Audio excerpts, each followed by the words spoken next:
容易上当受骗。我们后面为大家揭秘这个是怎么做到的。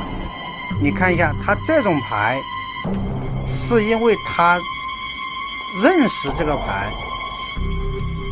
这种牌就是透视牌，也就是我们说的隐形眼镜。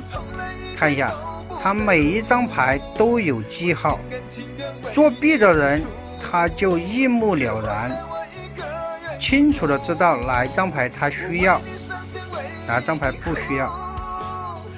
我们再近镜头来看一下，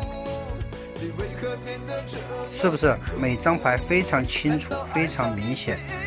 所以我们一定记得远离赌博。下面慢镜头看一下怎么拿到这个牌的。